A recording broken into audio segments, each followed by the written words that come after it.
The Indiana Fever came into their matchup against the Los Angeles Sparks, carrying the particular weight of a team that had not yet proven itself. Early season pressure in the WNBA is not abstract. It shows up in the body language on the bench, in the rotation decisions made under live game conditions, and in the moments where composure either holds or breaks. On this night, all three of those factors were visible, and not always in a flattering way.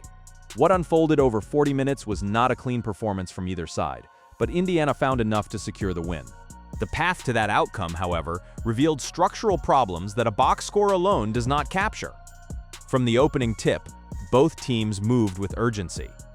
The Fever pushed the pace, found early ball movement, and created some initial offensive rhythm that suggested the night might develop into a genuine back-and-forth contest. Indiana's offense in those first few possessions looked purposeful. Cuts were sharp, ball rotation was quick, and there were moments where the spacing worked exactly as drawn up. The Sparks responded with similar energy, and for a stretch of the first quarter, it appeared both rosters were capable of sustaining a competitive tempo. That impression did not last long. Caitlin Clark finished the game with 24 points and 9 assists. Those are meaningful numbers, particularly for a guard still navigating the physical adjustment from the collegiate level to the professional game. But the evening was not defined by her production in aggregate. It was defined by what her production looked like in real time, including the moments where the efficiency broke down and the pressure of the stage became visible on her face. She attacked the paint in the early going with conviction, converted contact-heavy finishes, and distributed the ball with the kind of court vision that makes her a legitimate offensive hub. When the defense collapsed on her drives, she found open teammates. When she had space, she probed it. For stretches, she was the most decisive player on the floor. The perimeter shooting, however, was another matter entirely. Clark's outside shot, which is central to her offensive identity and central to how Indiana's spacing functions, was not working on this night. Repeated misses from beyond the arc are not, on their own, unusual in a sport built around variance. What became notable was the cumulative effect on Indiana's offensive structure. When Clark is not a credible shooting threat from distance, defenders can shade toward the paint, compress the driving lanes she relies on, and disrupt the rhythm of the pick-and-roll actions that the Fever offense is designed around. The shooting struggles did not just affect her individual efficiency, they affected the geometry of Indiana's entire half-court operation. There was a moment that drew significant attention from viewers and commentators alike. After another missed outside attempt, Clark was observed running back on defense while striking herself on the head. The gesture read clearly as frustration, and it was an honest one. The external pressure on Clark to perform at a high level on a consistent basis is substantial, and she has shown throughout her time in the league that she is acutely aware of her own standards. The self-directed frustration in that moment was not performative.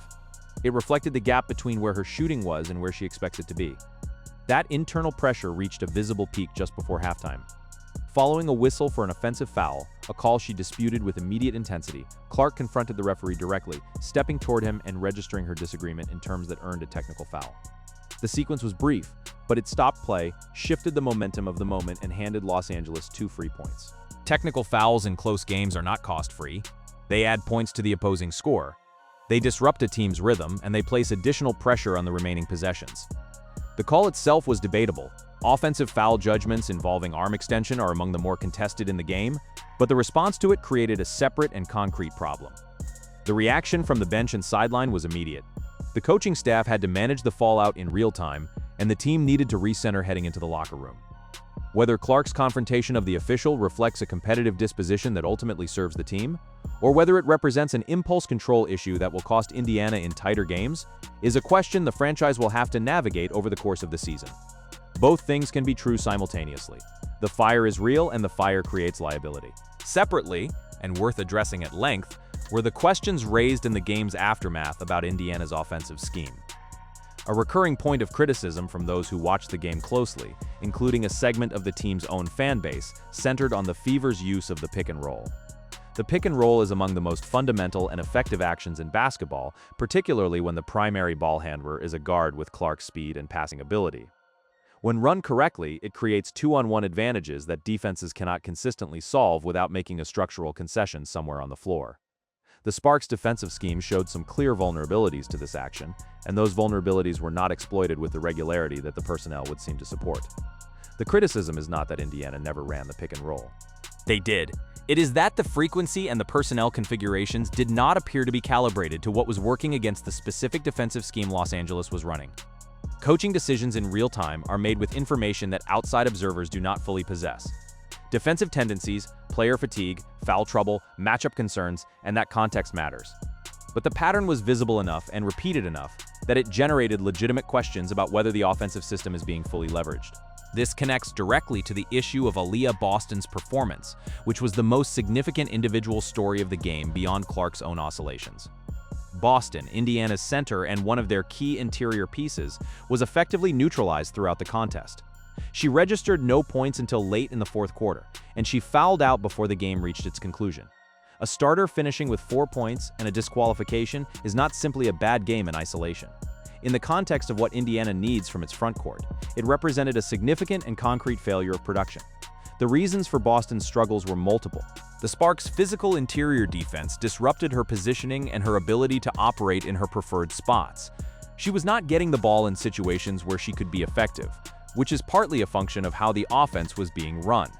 And when she did receive the ball, she was not able to create the separation she needed against a defense that was willing to be physical with her. Whether the solution is better pick-and-roll integration to create cleaner entry opportunities, or adjustments to how she is being set up in the half-court. The Fever's coaching staff has clear film to work from heading into the next game. Boston's fouling out compounded the issue by exposing the front-court depth problem that multiple observers flagged during and after the game. The players who stepped into extended minutes in her absence did not perform at a comparable level. They were slower in their rotations, less secure in their positioning, and struggled to meet the physicality that the Sparks brought in the paint. Indiana survived those minutes because Los Angeles was dealing with its own difficulties. But the depth chart concern is real. A roster built to compete at the top of the conference cannot absorb the loss of its starting center and maintain the same level of interior effectiveness. That problem will not solve itself and will require either roster moves or a significant developmental leap from the players currently behind Boston in the rotation. On the Sparks side, the offensive failure was thorough enough to constitute its own separate concern. Los Angeles was competitive in the opening quarter. They matched Indiana's energy, found some early baskets, and appeared capable of sustaining a pace that would keep the game within reach. After that first period, the offense disintegrated. Their three-point shooting, which needs to function as a release valve when interior opportunities are unavailable, produced a shooting percentage from deep that falls well below any viable efficiency threshold. 13% from beyond the arc is not simply a cold night. It represents a systemic absence of quality shot creation from the perimeter. The personnel decisions made by the Sparks coaching staff also generated criticism. The team's rotation was tightened significantly over the course of the game, running primary contributors for extended stretches while players with demonstrated scoring ability remained inactive on the bench. The concern is straightforward: running a short rotation in a regular season game, particularly early in a season when conditioning has not fully peaked, places an unreasonable physical burden on the players who are on the floor. The Sparks starters visibly fatigued as the game progressed, and that fatigue contributed to the offensive breakdown in the second, third, and fourth quarters. The decision to keep certain scoring options on the bench, while the offense was clearly struggling, is difficult to explain from the outside, without access to the coaching staff's reasoning. If there were injury concerns, foul trouble considerations, or matchup-specific motivations behind those decisions, they were not apparent to viewers. What was apparent was that the Sparks needed additional offensive creation and had players available who might have provided it. The rotation choices, whether defensible or not in the full context, added to a growing perception that the team's tactical identity is unclear. Flopping was another element of the game that drew pointed commentary from viewers. This is a concern that runs across the league and is not unique to this matchup, but it was visible enough in this game to warrant mention. Players on both sides drew contact in ways that appeared designed to influence officiating rather than reflect genuine defensive impact. The broader officiating picture, including calls that appeared inconsistent and calls that seemed to miscategorize the nature of the contact, frustrated viewers who were trying to follow the game's competitive logic. When whistles interrupt flow in ways that seem disconnected from what is actually happening on the floor, it erodes the credibility of the contest as a competitive document. The broadcasting of the game also came in for criticism from viewers who were paying close attention. Several notable moments occurred in which the commentary did not appear to reflect an accurate reading of what was happening on the floor, particularly around screen-setting mechanics, defensive rotations, and the interpretation of certain calls.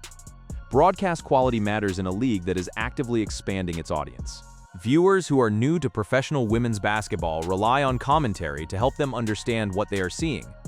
When that commentary misreads the action, it creates confusion, and for more knowledgeable viewers, it creates frustration. The WNBA's broadcast presentation has improved considerably in recent years, but this game highlighted that there is still inconsistency in the depth of analysis being offered in real time.